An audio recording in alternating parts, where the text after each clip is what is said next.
الحمد لله رب العالمين والصلاة والسلام على أشرف الأنبياء والمرسلين نبينا محمد وعلى آله وصحبه ومن تبعهم بإحسان إلى يوم الدين ثم أما بعد رب اشرح لي صدري ويسر لي أمري واحلل عقدة من لساني يفقه قولي.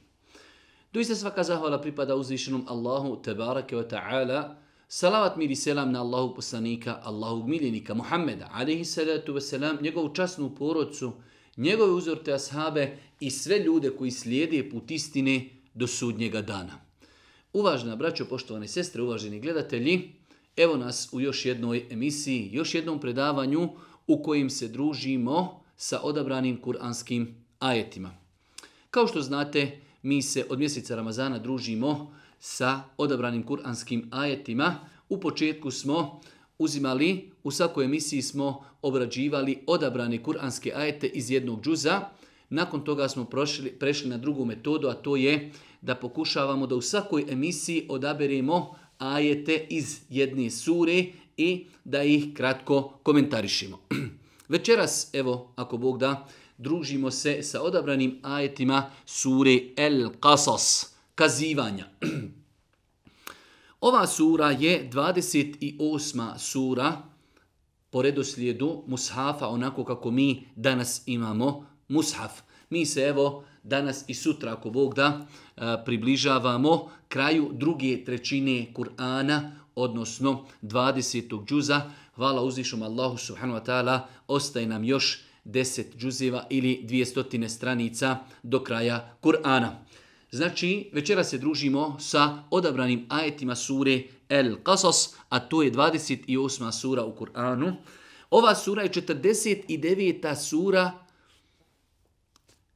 po broju sura koje su objavljivane, jer više puta smo govorili, velik broj ljudi to ne zna, da sure su objavljivane shodno vremenu i prostoru, potrebi kao odgovor na određena dešavanja i događaje za vrijeme Božih poslanika. Allahu poslanik alejhi salatu vesselam naređivao je ashabima gdje će koji ajet upisati i gdje će koju suru uvrstiti. Ova sura je objavljena nakon sure Neml, a nakon nje je objavljena sura El Isra.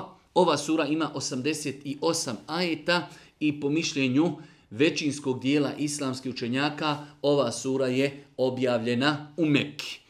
Mi nećemo više ponavljati jer smo dosta puta ponovili zbog bitnosti tematike. Spomenuli smo velike razlike između objave u Mekki i objave u Medini.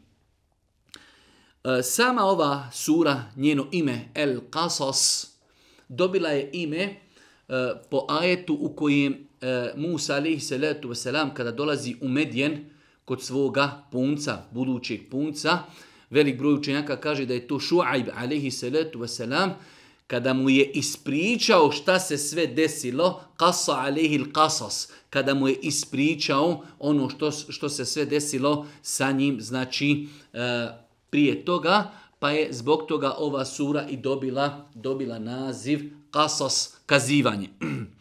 Interesantno je zapažanje Sejid Kutuba u njegovom tefsiru kada govori o ovoj suri, šta su, kaže, osnovne pouke i odnosno osnovni principi koji se uči i uzimaju iz ove sure, pa nam kaže Sejid El Kutub, ova sura je objavljena u Mekki, objavljena je u periodu kada su muslimani bili slabašni, a kada su Kurejšije bile nadmoćne.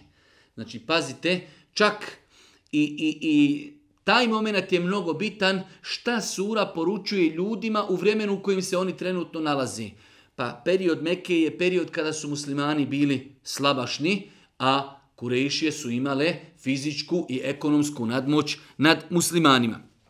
Kaže Sejid El Kutub, ova sura je objavljena da bi postavila ispravne parametre šta je to prava snaga i šta su to prave vrijednosti. Jedno izuzetno interesantno zapažanje, kaže sura El Qasas je objavljena da bi ljude u tom periodu mekanskom podučila šta je to prava snaga i šta su to pravi kvaliteti i vrijednosti. Pa nastavlja i kaže, Sura je objavljena da bi potvrdila da je istinska snaga i jedina snaga koju treba respektovati i poštovati snaga uzvišenog Allaha subhanahu wa ta'ala, a s druge strane da je istinska vrijednost vjerovanja u Allaha subhanahu wa ta'ala. Istinska snaga je snaga u Allaha tebareke wa ta'ala, a istinska vrijednost je vrijednost vjerovanja, el iman. Pa kaže dalje, onaj s kime bude ta Allahova snaga, koga Allah pomogne svojom snagom i njegovom vojskom, nikomu naštetiti ne može. A koga Allah ostavi bez pomoći, njemu niko ne može pomoći. Isto tako kada je u pitanju onaj insan koji ima ovaj najveći parametar vrijednosti iman, on je objedinio najveće vrijednosti kod sebe bez obzira šta od dunjaluka stekao ili ga to propustilo, a s druge strane, ako nema imana, bez obzira šta postigao od dunjaluka, ništa mu to ne vrijedi. Pa zaista jedno interesantno zapažanje Sejdul Kutuba, da je ova sura, i vidjet ćemo poslije, kada vidimo kako je majka Musa stavila i bukvalno bacila ga u rijeku, ali je bio uzvišeni Allah sa njim. A s druge strane imamo Karuna koji je bio izuzetno bogat, ali mu to ništa nije značilo bez imana, pa ga je Allah utjerao u zemlju. Pa znači ova sura doista na jedan interesantan način pokazuje da glavna snaga i glavna pomoć je snaga uzvišenog Allaha i njegova pomoć njegovim robovima, a isto tako najveća vrijednost je iman. Insan ako ima iman i vjerovanje, ima sve. A ako nema iman i vjerovanje, nema sigurno ništa. Ova sura je jedna od više sura koje počinju opet sa onim što smo pojašnjavali arapskim harfovima. Pa imamo sure koje počinju elif, la, mim, imamo sure koji počinju sa ha, mim i tako dalje. Ova sura počinje sa 3 arapska slova, ta, sin, mim. Ta, sin, mim. 3 arapska slova. Ta, sin i mim. Rekli smo više puta da islamski učenjaci u pogledu ovih harfova imaju različite stavove, pa je dio učenjaka kazao ovi ajeti se ne trebaju komentarisati nikako. To je Allahova tajna u Kur'anu. Zašto je to Allah objavio, samo on zna. Dok drugi dio islamskih učenjaka je kazao ne, ovi ajeti imaju svoje značenje. Značenje toga jeste da uzvišeni Allah na početku sura stavlja ove harfove da bi ljudima ukazao i pokazao. O ljudi, ovaj Kur'an je sastavljen od harfova koje vi koristite u govoru i u pisanju. Hajde vi dođite, evo vam izazov, iako su to isti harfovi, hajde vi dođite sa ovakvom knjigom i ovakvim ajetima kao što su kuranski ajeti. Pa je to, Allah najbolje zna, inšala, ispravno mišljenje da jednostavno ovi ajeti ukazuju na nadnaravnost Kur'ana. Nadnaravnost Kur'ana. Kur'an je napisan i sačinjen od harfova koje koriste Arapi i prije i sada u govoru, ali bez obzira što oni koriste u svakodnevnom govoru te iste harfove, ne mogu oni uz ti harfove i uz pomoć tih harfova smisliti, izmisliti, napisati neku suru koja će parirati i odgovarati kuranskim surama. Pa kaže uzvišeni Allah, ta, si, mim, ovo su ajeti knjige jasni. Mi ćemo ti kazati neke vijesti o Musau i Faraonu onako kako je bilo, i to za one ljude koji vjeruju. Faraon se u zemlji bio uzoholio i stanovnike njezine stranke bio izdijelio. Jedne tlačju, mušku im djecu klao, a žensku u životu ostavljao, doista je smutljivac bio. Allahu ekber. Uzviši Allah subhanahu wa ta'ala počinje nam ovu suru El Qasas, govoreći nam onome što se desilo između Musa, alihi salatu wasalam, i Faraona. Mi smo kazali da na dosta mjesta u Kur'anu, više možda od 10 mjesta, Allah dželešanu govori o Musau, alihi salatu wasalam, i onome što se dešavalo između njega i Faraona. U ovoj suri kaže uzvišeni Allah subhanahu wa ta'ala, netlu alike min nebe i Musa o Fir'aune bil haq, Mi ćemo ti kazati kako se to zaista desilo. Istina, ovo je apsolutna istina kada je u pitanju dešavanje i događaj između Musa alihi salatu wasalam i faraona. A za koga? Za one ljude koji vjeruju. Za one ljude koji vjeruju u Allaha, koji vjeruju da je Muhammed alihi salatu wasalam njegov poslanik, da Muhammed alihi salatu wasalam ne govori po hiru svome, već je to objava koja mu se objavljuje. Kaže uzvišeni Allah: Inne fir'aune ala fil ardi وَجَعَلَ أَهْلَهَا شِيَعًا يَسْتَضْعِفُ طَائِفَةً مِّنْهُمْ يُذَبِّحُ أَبْنَاءَهُمْ وَيَسْتَحْيِي نِسَاءَهُمْ إِنَّهُ كَانَ مِنَ الْمُفْسِدِينَ. Faraon se u zemlji bio uzoholio. Faraon se uzoholio. Allahu ekber. Za sebe je govorio da je on gospodar, da nema drugog Boga osim njega. Subhanallahil azim. Kako taj sićušni insan može postati ohol i gord, znajući svoje mahane, znajući svoju potrebu za Allahom, on tvrdi ljudima da je on njihov gospodar. Pa kaže uzvišeni Allah: Faraon se uzoholio na zemlji i stanovnike njezine stranke je bio izdijelio. Ljude je podijelio na različite stranke, pa da čujemo šta kaže. Jedne je tlačio Benu Israil, ljudi iz Benu Israila koji su bili u to vrijeme u Egiptu, kada je dobio saznanje. Neki kažu da je to vidio u snu, neki kažu da je čuo da je to govor Ibrahima alihi salatu wasalam, koji je kazao da će neko iz potomaka Benu Israila srušiti njegovu vlast. To nama i nije toliko bitno koliko je bitan njegov postupak. A njegov postupak je bio kada je čuo i saznao ili, hajde da kažemo, na neki bilo koji način shvatio da bi neko iz Benu Israila mogao da uništi njegovu vlast, naređivao je da sva djeca koja se rode muška da budu ubijana. Allahu ekber. Pogledajte tog muđrima, pogledajte tog tirana, pogledajte te nepravde. Ljudi hodaju po gradovima, selima, koje god se dijete rodi od Benu Israila, ubijali su mušku djecu, a žensku djecu su ostavljali samo kako bi on, tiranin, ostao na vlasti. Pa kaže uzvišeni Allah: jedne je tlačio, mušku im djecu klao, a žensku u životu ostavljao. Doista je smutljivac on bio. Allahu ekber. Pogledajte dokle može otići insan u svojoj nepravdi, u svome zulumu, u svojoj tiraniji, da dijete koje se tek rodilo, koje nikakvog grijeha nema, da naredi da ga ubiju samo kako ne bi ono odraslo i kako njega s vlasti ne bi svrglo, ali kada Allah hoće, baš će to dijete doći iz Benu Israila i odrašće kod njega na dvorcu i on će biti razlog da faraon bude uništen.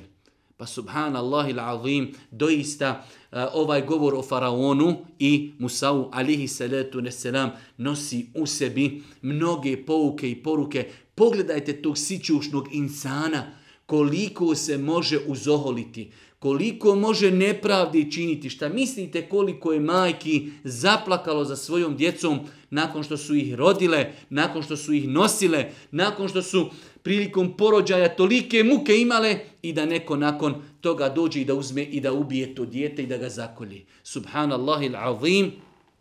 Tek tada vidimo zašto je Džibril a.s. kao što je došlo u nekim predajama, kada je pošao da se guši faraon, Džibril je uzeo šaku blata i gurnuo mu u usta kako ne bi slučajno rekao la ilaha illallah Muhammedur Rasulullah, da ga ne bi slučajno Allahov rahmet i milost stigli. Pogledajte šta je na zemlji radio. Proglasio se Bogom. Ene rabbukumul a'la. Ja sam vaš najveći gospodar.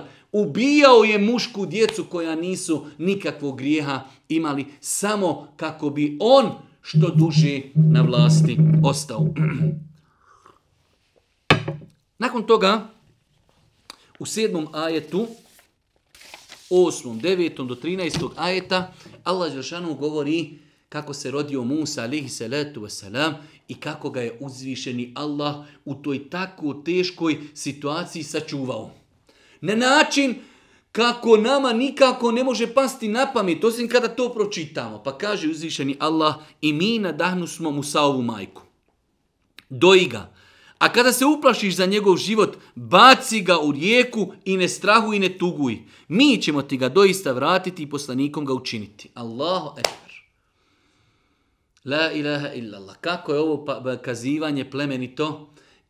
Kao da čovjek gleda film. Kao da gleda da se to sada dešava. Kaže, mi smo nadahnuli Musaovu majku. Rodila ga je, dojila ga je. Kada se pobojiš za njega, da će doći po njega, da ga uzmu, da ga ubiju, pusti ga u rijeku. Allahu ekber. Nil, velika rijeka, ode dijete, valovi. Ali to je naredba uzvišenog Allaha. Kaže, doji ga, a kada se uplašiš za njegov život, baci ga u rijeku. I ne strahuj i ne tuguj. Mi ćemo ti ga doista vratiti i poslanikom ga učiniti. Allah dželešanu obećava, a njegovo obećanje je apsolutna istina. Mi ćemo ti ga vratiti. Pusti ga u rijeku. I ne samo to, mi ćemo ga učiniti da će biti odabrani Allahov poslanik. I nađoše ga faraonovi ljudi. Ona je šta? Uradila onako kako joj je naređeno. I nađoše ga faraonovi ljudi da im postane dušman i jad. Da im postane i dušman. Aduvan wa hazena. Ne znajući, oni ga našli, ne znajući da će oni odgajati u svojim odajama nekoga ko će im srušiti njihovog kralja i zbog čega će najviše žalosti. Zato kaže, odgajat će svoga neprijatelja i jad, hazen. Biće tužni zbog onoga što će nastati plodom Musa alejhi salatu wasalam. Zaista su faraon i Haman i vojske njihove uvijek griješili. I žena faraonova reče, on će biti radost i meni i tebi. Ne ubijajte ga, možda će nam od koristi biti, a možda ga i posinimo. Allah dželešanu govori o faraonovoj ženi. Ona je ta koja je dala inicijativu, nemojte ga ubijati. Nađeno dijete kako je pušteno niz rijeku, našla ga vojska, kaže ostavite ga, možda nam bude od koristi kad naraste, a možda ga i posinimo. Kaže, a oni ništa ne predosjetiši. Subhanallah, kako će predosjetiti kad je to raspored onako kako je to odlučio uzvišeni Allah. Ne predosjećaju oni da je to jedan vid rasporeda od Allaha dželešanu, da će to dijete srušiti faraona i njegovo carstvo. Kaže, a oni ništa ne predosjetiši. I srce Musaove majke ostade prazno, umalo ga ne prokaza.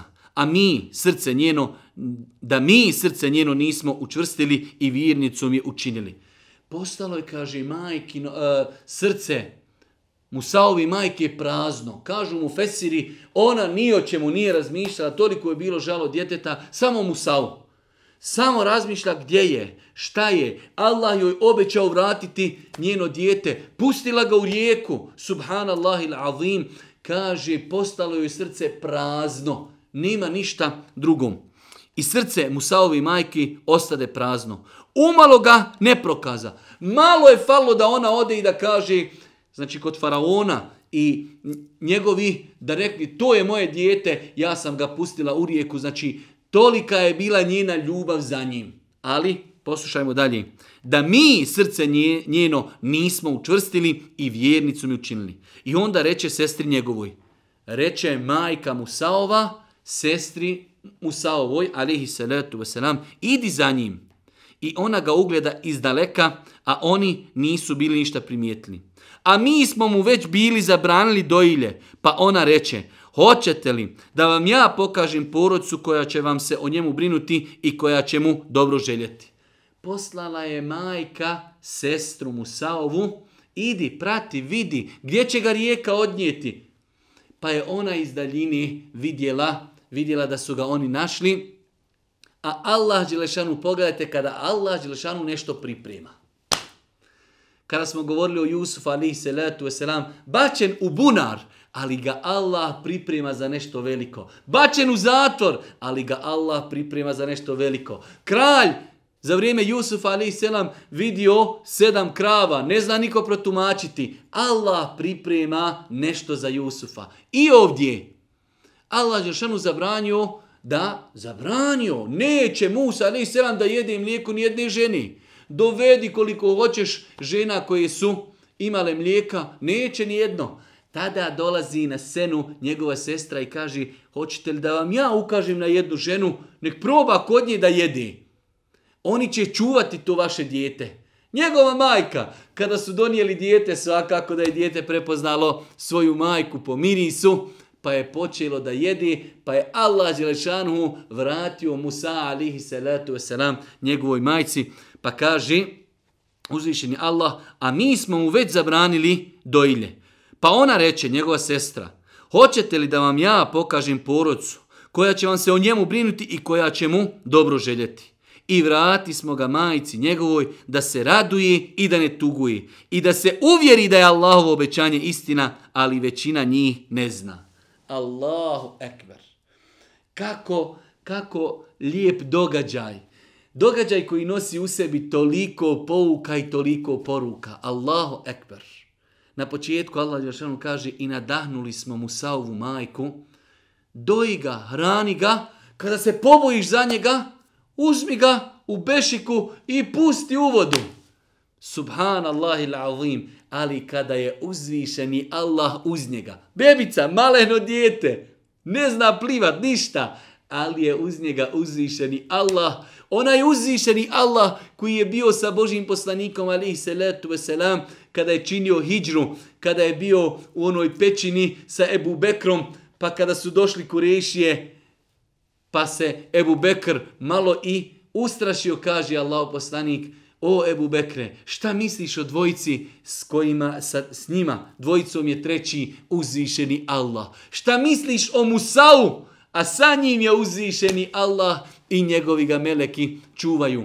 Pa kaže, uzvišeni Allah je nadahnuo tu ženu, da kada se poboji za njega, da ga pusti, ali kaže da će joj ga uzvišeni Allah vratiti i poslanikom učiniti. Nakon toga nalaze ga faraonovi ljudi, ne znajući, ne osjećajući da će to dijete biti dijete koje će odrasti kod njih na dvorcu, a ono će srušiti faraonovu vlast. Nakon toga govor faraonove ženi, ona je bila isto jedan od razloga, dijete našli, čije je, šta je, treba li ga ubiti? Ona kaže, ne, nemojte ga ubijati, možda nam bude od kakve koristi, a vidjet ćemo u budućnosti, možda bude naš i posinak. Nakon toga Musaova majka šalje svoju kćerku da ide, prati, idi, vidi, gdje će završiti dijete, odnese ga voda. Pa je vidjela da su ga našli ljudi sa faraonovog dvorca. Allah dželešanu je njemu zabranio, uskratio, pripremajući ga za nešto veliko, zabranio mu da jede od bilo koje druge žene mlijeko, osim mlijeko svoje majke. Velik broj dječice, znači koliko žena ima, ako se desi da ona trenutno nema mlijeka, dadne svoje dijete drugoj ženi i dijete jede. Musa alejhi salatu vesselam, jer je to Allahova naredba, Allah mu zabranio, neće, ne sviđa mu se mlijeko niti jedne druge žene, osim mlijeko njegove majke. Pa je došla Musaova sestra i kaže, hoćete li da vas ja uputim na jednu porodcu? Oni će vam odgajati to dijete, pazit će o njemu, bit će brižni prema njemu.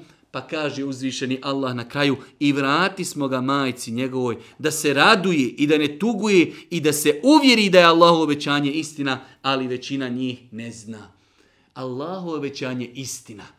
Imamo mi više obećanja uzvišenog Allah subhanahu wa ta'ala u Kur'anu. In tansurullah yansurkum, ako vi Allaha pomognete, vas će pomoći Allah i tako dalje. Allahova obećanja su istina. Pitanje koliko mi vjerujemo u ta obećanja i koliko radimo na tome.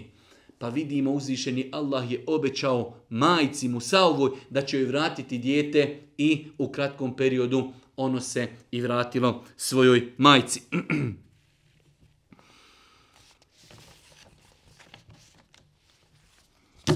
Nakon toga sura Qasas govori o tome kako je Musa alejhi salatu vesselam ubio čovjeka. Znači, dvojica ljudi su se potukli Jedan je bio iz njegovog naroda, a drugi nije. Pa su se potukli, pa je ovaj koji je bio iz njegovog naroda pozvao Musa alejhi selatu vesselam da mu pomogne, a Musa je bio korpulentan. Vidjet ćemo poslije da je znači kamen koji bi dizalo 10 ljudi, on ga je sam mogao podići, pa ga je Musa udario i to ne nekim opasnim udarcem, pa je ubio čovjeka. Pa nakon toga dolazi do njega vijest da se znači na dvorcu raspravlja o njemu i želi da ga ubiju. Pa kaže uzvišeni Allah: وَجَاءَ رَجُلٌ مِنْ أَقْصَى الْمَدِينَةِ يَسْعَى. Došao je čovjek s drugog dijela grada, trčeći, žureći, želi da nešto kaže Musau. Pa kaže: Ja Musa, kale ja Musa, innal mala ya'tamiruna bika liyaktuluk. O Musa, velikani, glavešine na dvoru razgovaraju, dogovaraju se o tebi, žele da te ubiju. Fahruđ. Rješenje je sad, Musa, izlazi, otiđi iz Egipta, idi gdje hoćeš, samo napusti Egipat. Fahruđ inni leke minan nasihin.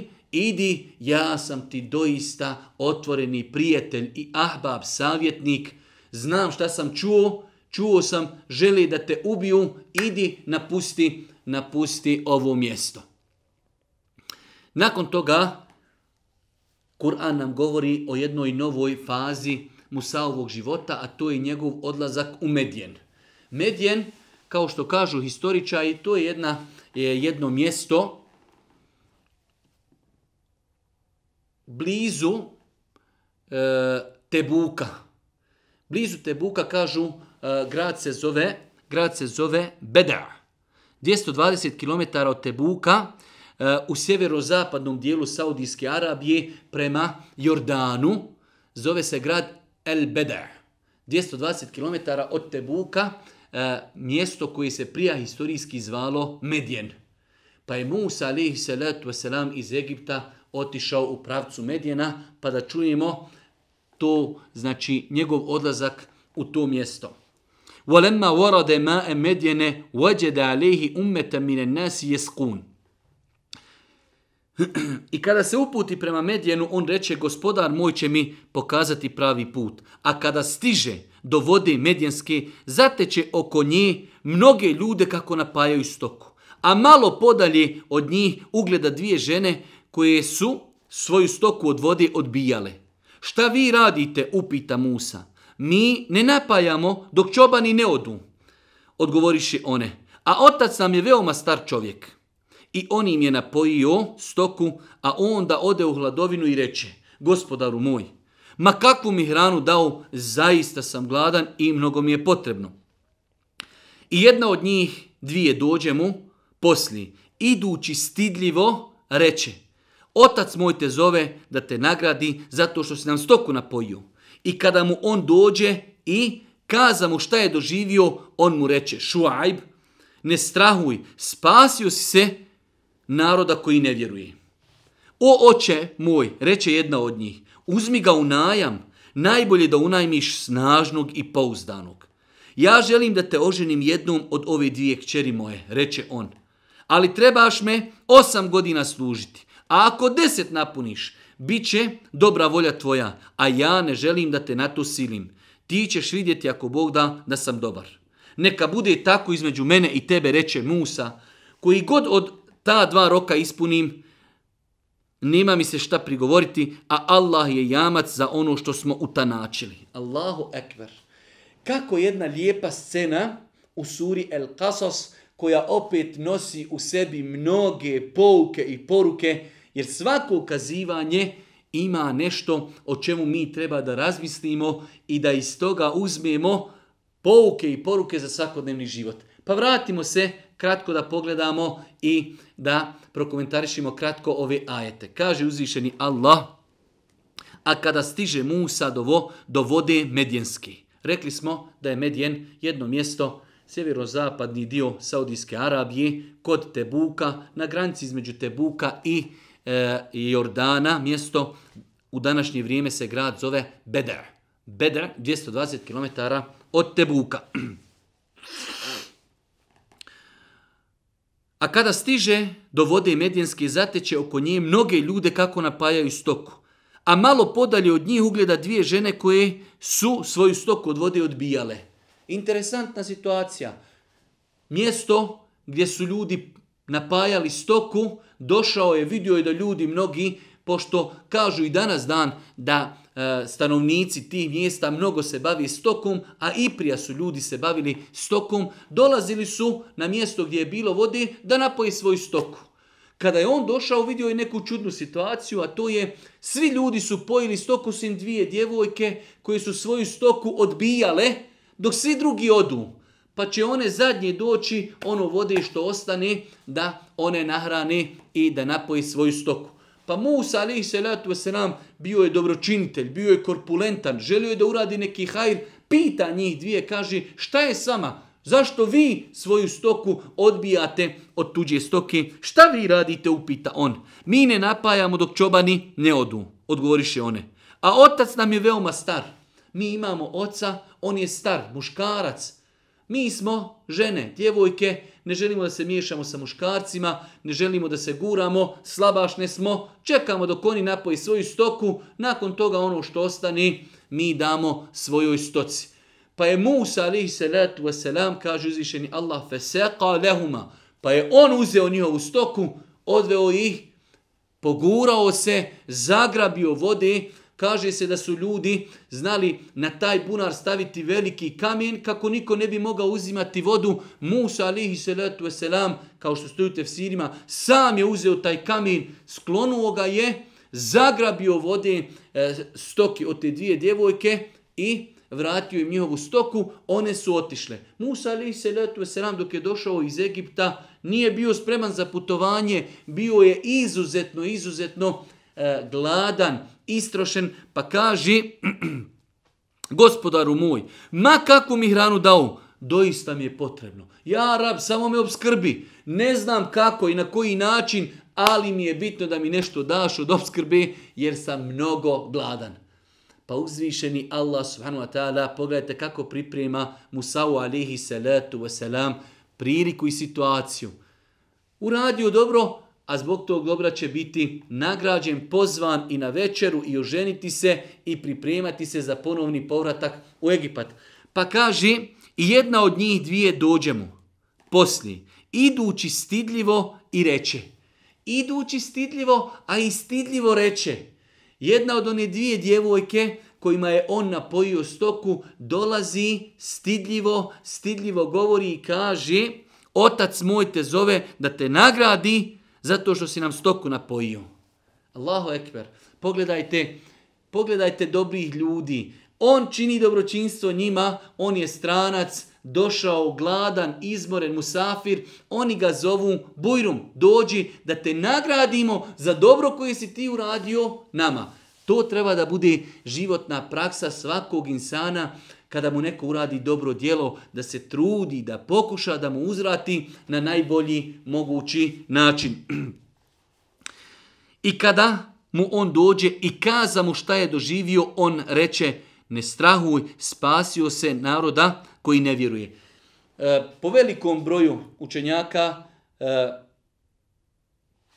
oni su zastupali stav da je ovo razgovor između Šuajba alejhi salatu vesselam i Musa. I da je Šuajb alejhi salatu vesselam taj čovjek čije dvije ćerke su bile znači na tom mjestu kada im je Musa alejhi salatu vesselam učinio uslugu i napojio stoku, iako ono koliko znam da to nije potvrđeno vjerodostojnim dokazima, ali knjige historije znači prenose da se to radilo o Šuajbu alejhi salatu vesselam. Pa kada je došao Musa alejhi salatu vesselam kod njih na ručak, na večeru, ispričao im je šta mu je se desilo.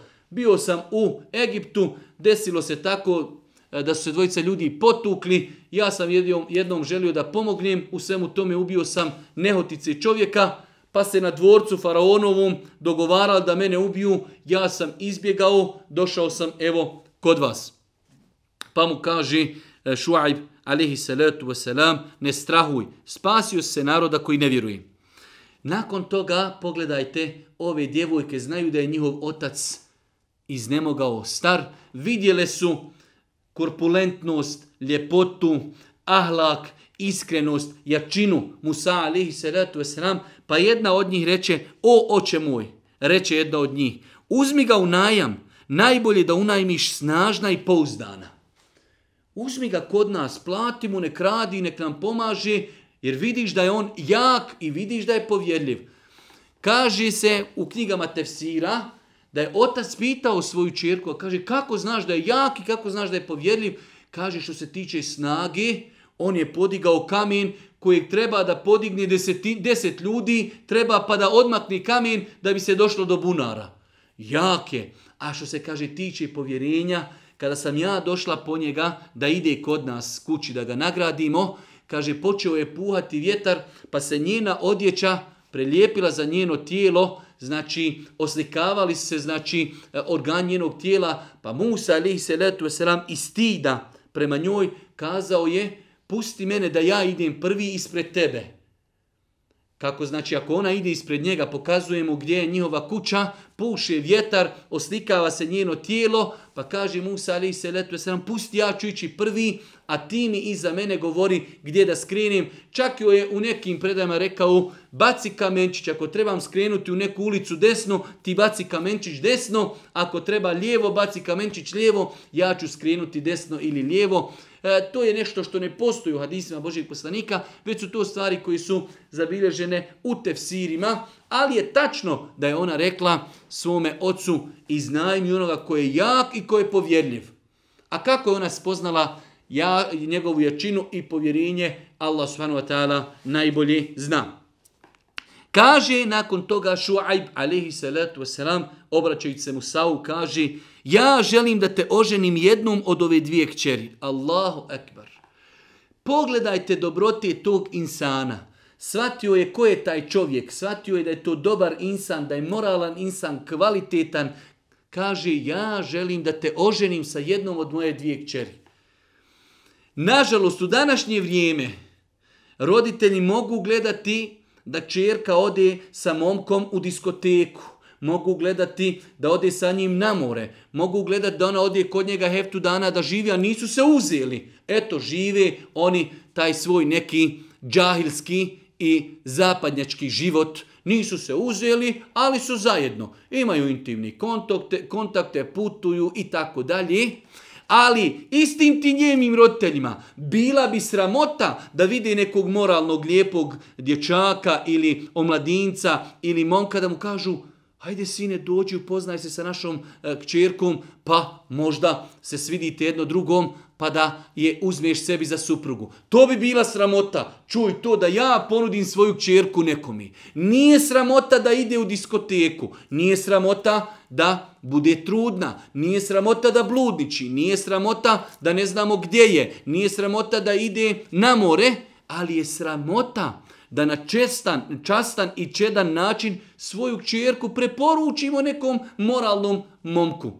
Pa je kroz historiju i za vrijeme Božjeg poslanika i za vrijeme ashaba to je bila skoro pa normalna pojava da otac svoju kćerku preporuči. Treba dobro shvatiti, ne znači uzeti ženu i natjerati se za nekog uda. Ne, ali preporučiti. Kada vidimo moralnog, lijepog momka, da mu kažemo: vidi, ja imam kćerku za udaju, Allah te nagradio, šta misliš da dođeš kod nas, da se upoznaš sa mojom kćerkom, pa ako Allah dadni da budete jedno za drugog, da se ako Bog da i uzmete. Pa Šuajb alejhi salatu vesselam, odgojen od strane uzvišenog Allaha, prepoznao je Musa alejhi salatu vesselam, njegove manire, njegove kvalitete, kaže: ja želim da te oženim jednom od ove dvije kćeri moje. Reče on: ali trebaš me 8 godina služiti. Trebaš 8 godina da ostaneš kod nas, tu u porodici, da nam pomažeš u kućanskim poslovima. A ako 10 godina napuniš, bit će dobra volja tvoja, a ja ne želim da te na to silim. Ti ćeš vidjeti, ako Bog da sam dobar insan. Neka bude tako između mene i tebe, reče Musa alejhi selam. Prihvatam da se oženi sa jednom tvojom kćerkom. On je izbjegao iz Egipta, treba i njemu mjesto gdje će živjeti. Čovjek mu ponudio svoju kćerku pod uvjetom da ostane 8 godina da pomaže, znači da pomaže u svim tim nekim poslovima koji su tada bili aktuelni. Neka bude tako između mene i tebe, reče Musa. Koji god od ta 2 roka ispunim, nema mi se šta prigovoriti, a Allah je jamac za ono što smo utanačili. Jedno izuzetno lijepo, korisno kazivanje kako je Musa a.s. izbjegao iz Egipta, otišao u pravcu Medjena, upoznao Šuajba a.s. kako je njegovim kćerima učinio uslugu, napojio im je stoku, nakon toga su jedna od njih došle, pozvale njega da njihov otac njega nagradi zbog toga. Kada mu je ispričao ko je, šta je, odakle je, on mu je rekao nemoj se sekirati, nemoj više strahovati, došao si na sigurno mjesto. Nakon toga jedna od te 2 kćeri predložila je svome ocu da iznajmi, da ga u najam uzme, da mu plaća dnevnicu, jer je on snažan i povjerljiv. On je se dosjetio nečega drugog. Ako je već takav, daj da mu ponudimo da se oženi sa jednom od te njegove 2 kćerke, pa je to Musa a.s. prihvatio pod uvjetom da minimalno kod njih ostane 8 godina, a ako ispuni 10 godina, to je, što bi rekao, neka dodatna vrijednost, pa je to Musa a.s. i prihvatio.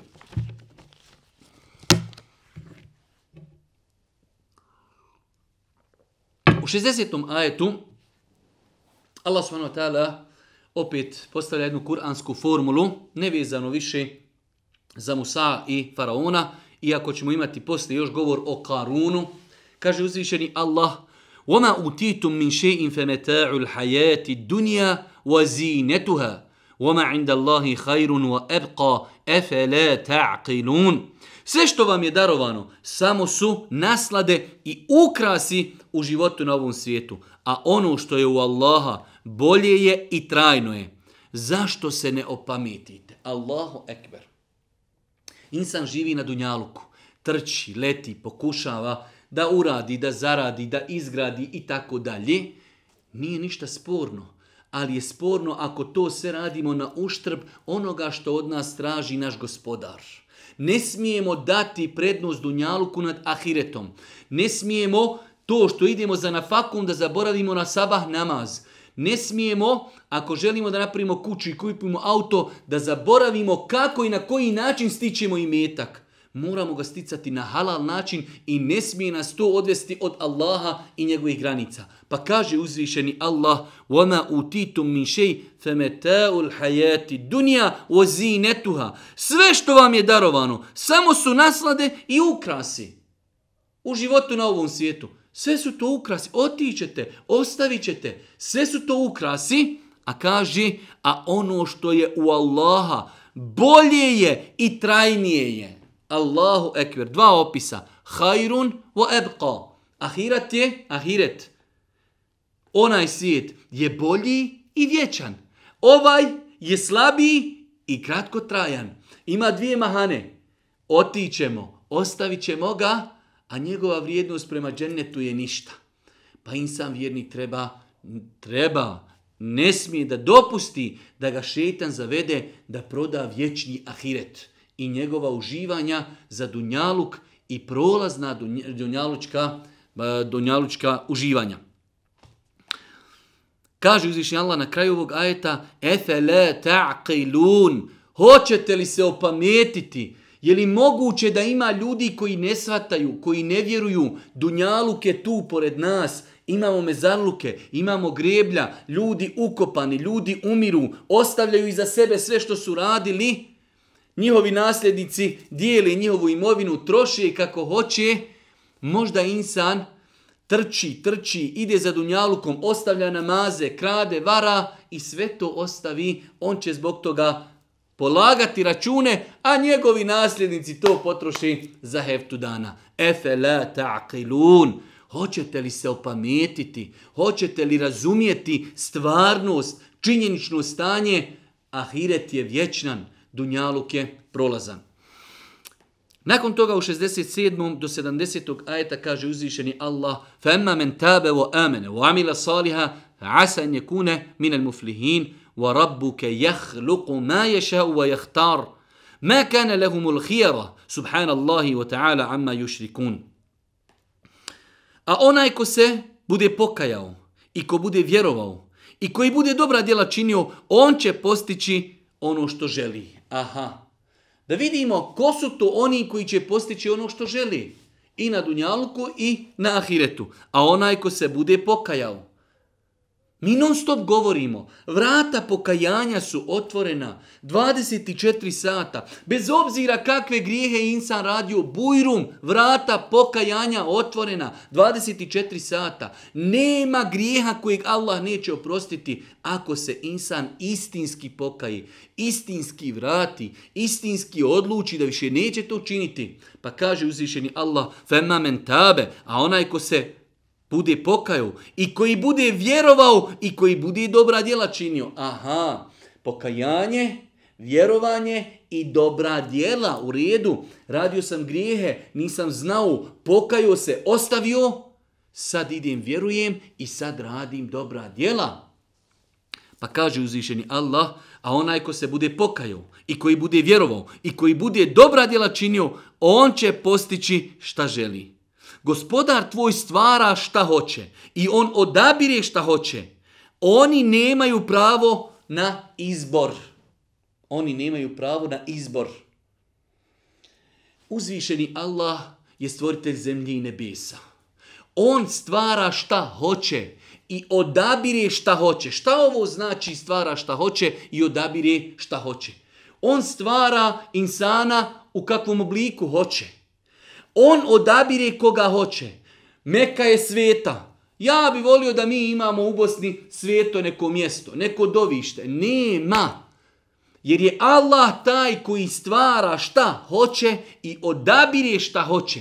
Pa je Allah taj koji je odabrao dan Arefata, pa je odabrao mjesec Ramazan, pa je odabrao Meku, pa je odabrao Medinu, pa je odabrao Bejtul Maktis i tako dalje. On je taj koji stvara šta hoće i kako hoće. Jedan čovjek visok, jedan nizak, jedan lijep, jedan nije lijep, jedan ugledan, jedan manje ugledan, jedan crn, jedan bijel, jedan siromašan, jedan bogat. Allah stvara šta hoće i on odabire šta hoće. Allah je nekog odabrao da bude lijep, neko je učen, neko je bogat, neko je ugledan i tako da. To je Allahova odredba. Oni, kaže, nemaju pravo da se bune na to. Došlo je u drugom kuranskom ajetu da Allah dželešanu kaže: Ma kana li mu'minin wala mu'minatin iza qada Allahu wa rasuluhu amra an yakuna lahumul khiyaratu min amrihim. Kada Allah i njegov poslanik nešto naredi, nemaju vjernici više pravo da kažu hoću ili neću. Pa ovaj ajet je veoma bitno ispravno shvatiti. Kaže uzvišeni Allah, gospodar tvoj stvara šta hoće i on odabire šta hoće. Oni nemaju pravo više birati. Podne je 4 rekiata. Pa zašto podne 4, a sabah, kad su u pitanju farzi, 2? Zašto akšam 3 i tako dalje? Allah je tako odredio. Zašto je ovo zabranjeno? Zašto muslimanima je zabranjena svinjetina? Zašto je muslimanima zabranjen alkohol? Zabranjen. Nema više filozofije. Tu više nemamo mi pravo odabira. Mi imamo pravo, Allah dželešanu nas je stvorio da imamo slobodnu volju. Hoćeš u džamiju, hoćeš u birtiju. Hoćeš biti pokoran, hoćeš biti nepokoran. Hoćeš biti povjerljiv, hoćeš biti nepovjerljiv. To imamo pravo, ali odabirati, hoću ovaj dio vjere uzeti, a ovaj neću, etu'minune bi ba'dil kitabi wa tekfurune bi ba'd. Jer li hoćete da jedan dio vjere uzmete, jedan nećete? Evo, prije 2 dana sam objavio jedan post u kojim sam ciljano pisao o poligamiji. I onda ti dođe čovjek, ja smatram da poligamija nije za 21. stoljeće. Ama krupne riječi ljudi govori. To je Allahov govor. To je propis koji važi do sudnjeg dana. Možemo li mi, koji smo odrasli u Europi, u Bosni, daleko od prakticiranja toga, da to shvatimo ili ne? Ma to je naš problem. To je Božji propis. Nema tu ja se slažim. Ja mislim da ovo nije za Europu. Nemamo mi šta misliti. To je Allah tako naredio. To je tako Allah propisao. I to vrijedi i za Europu, i za Ameriku, i za Bosnu, i za Australiju. Propisi Islama su za cijeli svijet. Ko može shvatiti? Bujrum, ehlen ve sehlen. Ne može shvatiti, ne vjeruje. Na svoj račun. Pa uzvišeni Allah subhanahu wa ta'ala kaže وَرَبُّكَ يَخْلُقُ مَا يَشَاءُ وَيَخْتَارُ وَمَا كَانَ لَهُمُ الْخِيَرَ سُبْحَانَ اللَّهُ وَتَعَالَى أَمَّا يُشْرِكُونَ. Hvaljen neka je Allah i vrlo visoko iznad oni koji s njim izjednačavaju. Znači, vraćamo se, Allah je taj koji stvara šta hoće. Odabire šta hoće. Odabrao nekog svog groba da bude bogat. Nekoga odabrao da bude učen. Nekoga odabrao da bude lijep. Odabrao neko mjesto. Odabrao neko vrijeme. To samo ima mogućnost Allah. Zalike fadlullah. To je Allahova milost. Daje kome hoće. Po tom pitanju vjernici nemaju više nikakve mogućnosti izbora. Zašto je ovaj propis ovakav, a zašto je onakav? Vjernici prihvataju vjeru kompletnu. Udhulu fi silmi kafe. Uđite u islam potpuno. Ne djelimično.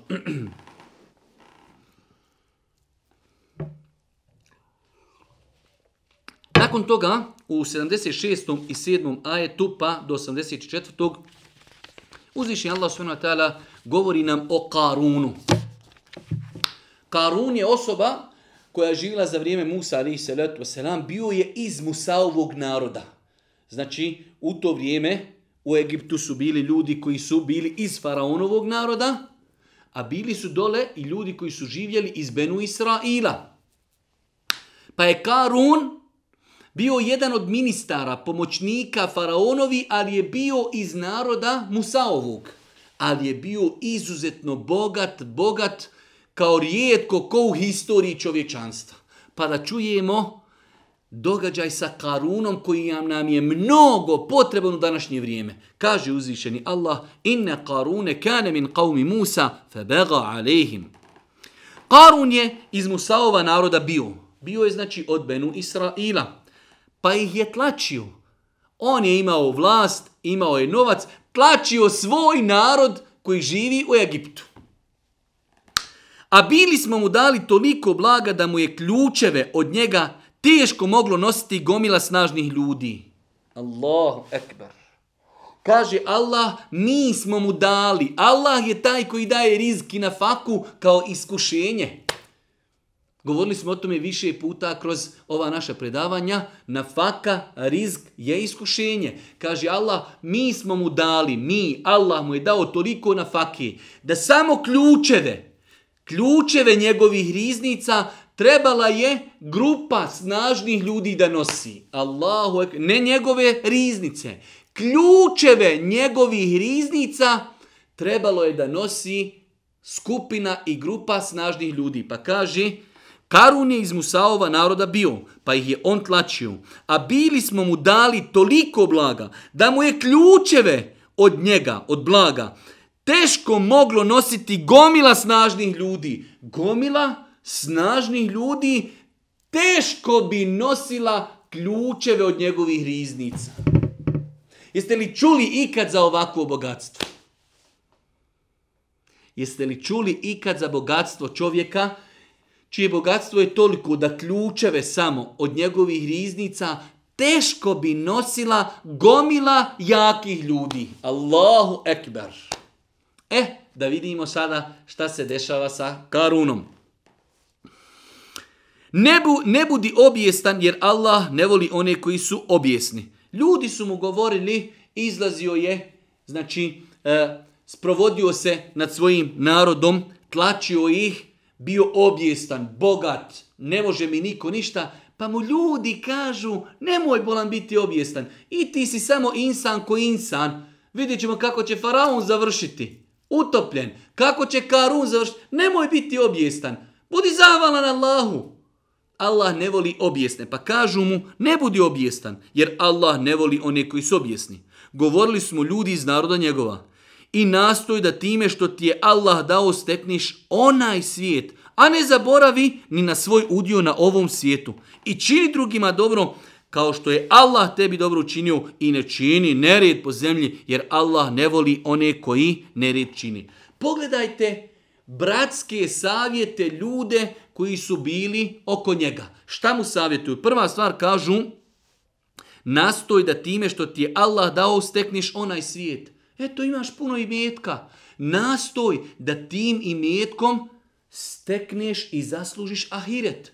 Dijeli bijedi, gradi, kupuj, finansiraj, troši na Allahovom putu da zaslužiš džennet, kao što ga je zaslužio Osman radijallahu ta'ala anhu. Pa kažu, to što ti Allah dao, nastoj time da dobiješ onaj život. Ali opet u svemu tome, a ne zaboravi na svoj udio na ovome svijetu. U redu, bogat si, hoćeš da imaš dobro odijelo, hoćeš da imaš imetak, hoćeš da imaš dvorce, hoćeš da imaš vile, hoćeš da imaš... Nemoj to zaboraviti, nije sporno. Na dunjaluku, ako si bogat, hoćeš da uživaš, ispuni Allahova prava, troši imetak na halal način, stiči ga na halal način, da imaš milijone, milijarde, dvorce, neki imaš, elhamdulillah, uživaj na dunjaluku. Samo daj prava imetka koja je Allah propisao. Pa mu daju ljudi savjete i kažu, od tog imetka ulaži, kupuj ahiret. Nemoj zaboraviti udio svoj na dunjaluku. I čini drugima dobro kao što tebi Allah dobro čini. Bolan, ko što je tebi Allah učinio dobro, dao ti te velike riznice imetka, čini ti tako drugim ljudima i nemoj činiti fesad. Allah ne voli one koji čini fesad. Znači daju mu savjete, ali na kraju nemoj da te taj imetak učini oholim pa da činiš fesad. Allah ne voli one koji čine fesad. Dobro, da vidimo šta ide dalje. Ovo što imam stekao sam znanjem svojim, tako ja mislim, govorio je Karun. On kaže, haloba, vi kažete Allah ti to dao, jok, ja stekao sa svojim rukama, sa svojim znanjem. Allahu ekber, na koga vas ovo posjeća? Na naš narod, kad mu malo krene biznis, kaže, ja sam ovo sa svojih 10 ruku, sa 10 prstiju, ja sam ovo, ja i tako dalje. Ne, uvijek se kaže, Allah mi dao, Allah me obskrbio, Allah mi olakšao, Allah mi omogućio, hvala Allahu. Imaju milioni, stotine miliona drugih ljudi koji imaju 10 prsti kao i ja i drugi, ali nemaju te nafake, jer im je Allah nije dao. Pa kada insan dobije nafaku, čuvajte se da rekneš ovo sam ja. Ne, nisi ti, to je Allah ti olakšao. A pogledajte Karuna i njegove oholosti. Kaži, ovo što imam stekao sam znanjem svojim. Govorio je Karun. A zar nije znao da je Allah prije njega uništio neke narode koji su bili od njega jači i koji su bili više nakupili blaga od njega? A zločinci neće u grijesima svojim ni ispitivani biti. Allah subhanahu wa ta'ala mu odgovara i kaže, a zar on ne zna da smo mi u historiji uništavali ljude koji su bili i jači i metkom i mučni mnogo više od njega, ali uništeni. Zašto? Jer su bili nepokorni uzvišenom Allahu. Idemo sad jedna nova scena. I iziđe on pred narod svoj u svom sjaju. Izlazi Karun, dolazi pred narod, odjeven, svita i metak, ljudi gledaju u njega, pa da čujemo. I iziđe on pred narod svoj u svome sjaju. Da je i nama ono što je dato Karunu, govorili su oni koji su čeznuli za životom na ovom svijetu.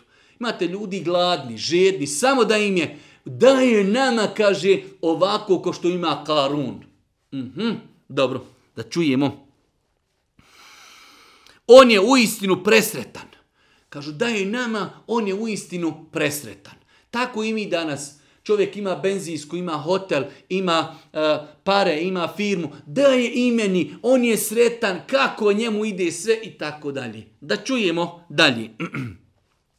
Teško vama, govorili su ko? Učeni. Allahu ekber. Teško vama, govorili su učeni. Onome koji vjeruje i čini dobra djela, bolje je Allahova nagrada, a bit će samo strpljivima pružena. Teško vama, učen čovjek, savjetujete ljude, pa kaže, ono što će Allah dati onima koji budu pokorni, mnogo je bolje od ovoga njegovog što ima na dunjaluku. Dolazi druga scena. i mi smo i njega, Karuna, i dvorac njegov u zemlju utjerali. I nikoga od Allahove kazni nije mogao odbraniti, a ni sam sebi nije mogao pomoći. Aha, Allahu ekber. Allah daje ljudima da svojim očima vide kako završava nasilnik. Dvorac i on i sve u dvorcu, sve potonulo u zemlju. Allah ga utjerao u zemlju. Zemlja se rascijepila i progutala ga. Pa kaže, i nikomu nije mogao pomoći. A oni koji su ranije priželjkivali da su na njegovom mjestu, stadoše govoriti. Aha, imamo ljude koji su juče maštali da nam je da budemo i mi kao on je presretan. Da vidimo šta danas kažu. A oni koji su ranije priželjkivali da su na njegovom mjestu, stadoše govoriti. Zar ne vidite da Allah daje obilje onome od robova svojih kome on hoće i da uskraćuje kome hoće? Da nam Allah nije milost svoju ukazao i nas bi u zemlju utjerao. Zar ne vidite da nezahvalnici nikada neće uspjeti? Ljudi shvatili su istinsku vrijednost. Istinska vrijednost je vjerovati u Allaha, imetak trošiti kako treba, tražiti Allahovo zadovoljstvo. Bez obzira koliko imao imetka, ako te Allah uništi, ako ti Allah ne podari, beričet u tome. Da vidimo šta su rekli još jednom. Zar ne vidite da Allah daje obilje onome kome hoće od svojih robova, a kome hoće i uskraćuje mu? Rekli smo, Allah je taj koji stvara šta hoće, odabire šta hoće, daje od svojim robovima na faku kome hoće, a čini siromašnim onoga koga hoće. Da nam Allah nije milost svoju ukazao i nas bi u zemlju utjerao. Aha, Allah je nas počastio, milost nam ukazao, mogli smo biti zajedno sa njim, mogli smo zajedno sa njim potonuti u zemlju. Allah nam je svoju milost ukazao. Zar ne vidite da nezahvalnici nikada neće uspjeti? Nakon toga Allah dželešanu na kraju ovih ajeta daje veliku formulu. Kaže uzvišeni Allah, tilke darul ahirati neđa'aluha lillezine la yuriduna uluven fil ardi wala fesada wal aqibetu lil muttaqin. A taj drugi svijet, ahiret, daćemo onima koji ne žele da se na zemlji oholi i da nered čini, a oni koji se Allaha boje čeka sretan kraj.